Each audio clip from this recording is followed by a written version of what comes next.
Hey folks, in the previous session what we have done is we have extracted two new features which is all about frequency underscore id1 and along with frequency underscore id2, considering our qid1 and qid feature. That's what we have done. So in this session our fun challenge is all about the first and foremost problem statement says, hey, let's try to find the length of the questions that we have. It means, let me show that. If I will say, let's say data of question 1, let me execute. These are all the values. Now let's try to access some index. I will say, let's say 0. So this is the entire question that we have, which is all about what is the step-by-step guide to invest in share market in India. Now we need to compute its length. It means we need to calculate the total number of the characters that we have, because length of question is nothing but the total number of the characters that we have in this particular question. This is all about our length. Again, just to do this, you can think of using two ways. The first way is you can think of using the inbuilt len function. I can just think of calling this len on top of this, and we are able to compute its length. This is the first way. The second way is I can think of calling again, we have one more len function. In our str class, or we can say in our string class. So using this one len function, we can obtain the similar stuff what I have achieved using this len. So it's all up to you what you want to use. So let me show you both the ways. So if I will say len of this, let me execute. This is what you are getting.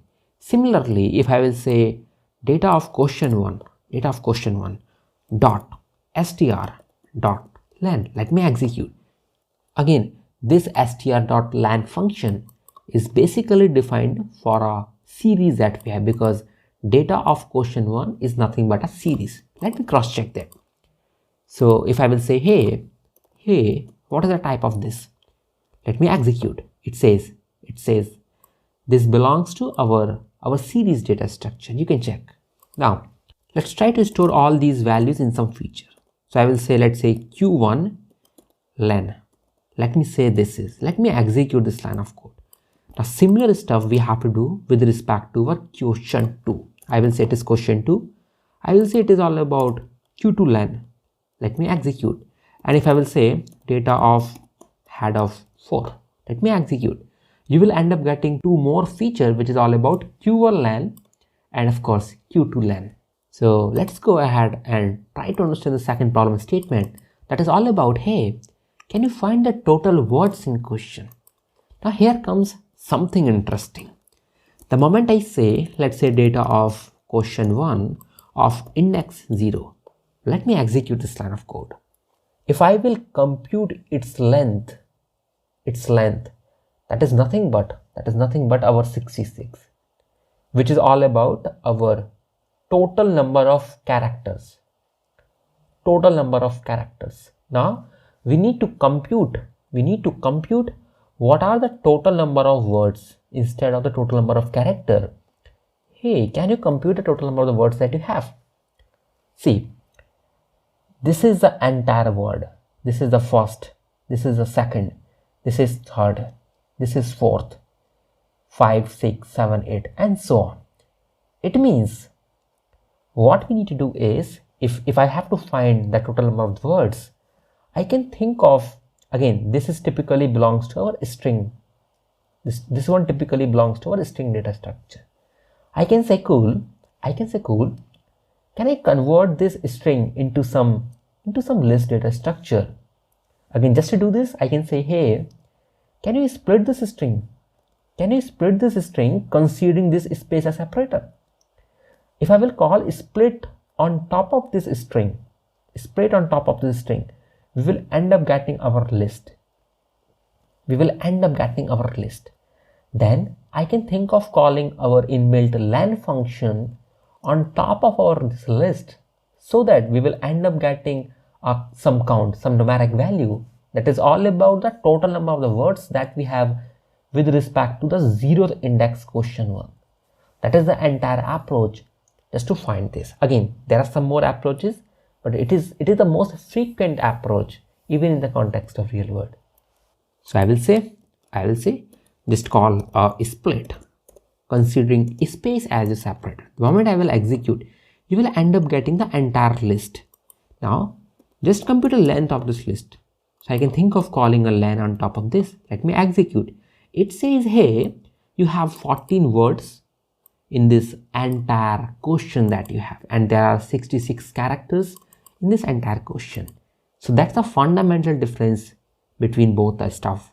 Now what we need to do is we need to perform the similar stuff with respect to each of the observation that you have.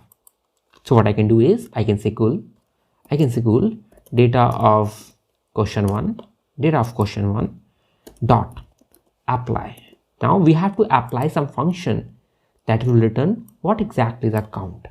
So whatever I have done over here, let's try to code up all the stuff, of course using functions. So I will say define count underscore length underscore of underscore text. This function typically compute the length of the text that we have, or length of the words. So I will say whatever text I will pass to it, first and foremost I need to split this text considering space as separator. Now on top of this, just call a len inbuilt function. The moment I will say this, it returns a length. So I have to use a keyword which is all about a return keyword. That's it.